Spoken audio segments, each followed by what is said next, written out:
ഖത്തറിലെ വക്രയിൽ super market നടത്തിവരുന്ന പാനൂർ തുവക്കുന്ന് സ്വദേശി അബ്ദുൽ സലാം കഴിഞ്ഞ ദിവസമാണ് അവധി കഴിഞ്ഞ് നാട്ടിൽ നിന്നെത്തിയത്.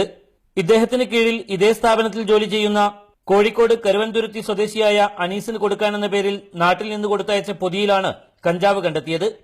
വിമാനത്താവളത്തിലേക്കുള്ള യാത്രാമധ്യേ രാമനാട്ടുകരയിൽ നിന്ന് അനീസിന്റെ സുഹൃത്ത് നൽകിയ പൊതി കൂടെയുള്ളവരുടെ നിർബന്ധത്തിനാണ് സലാം തുറന്നു നോക്കിയത്. രാമനാട്ടുകാരൻ കാര്യം ഉടനെ അതിന്റെ 100 മീറ്ററിന്റെ ഇപ്പുറത്ത് എന്റെ കയ്യിൽ കൈമാറുന്ന സാധനം കഞ്ചാവ്.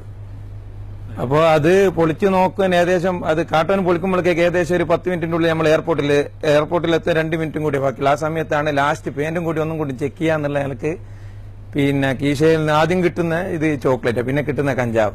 പലഹാരങ്ങളോടൊപ്പം വെച്ചിരുന്ന ജീൻസിന്റെ പോക്കറ്റിൽ ഒളിപ്പിച്ച നിലയിലായിരുന്നു കഞ്ചാവ്.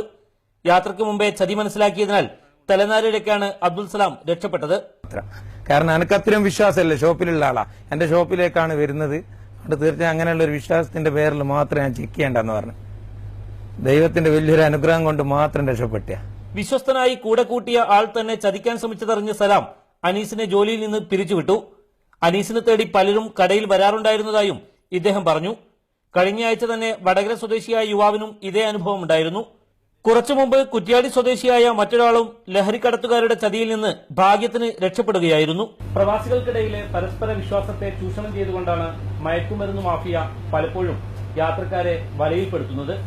അതിന്റെ ഏറ്റവും പുതിയ ഉദാഹരണമാണ് ദോഹയിൽ നിന്നുള്ള ഈ സംഭവം.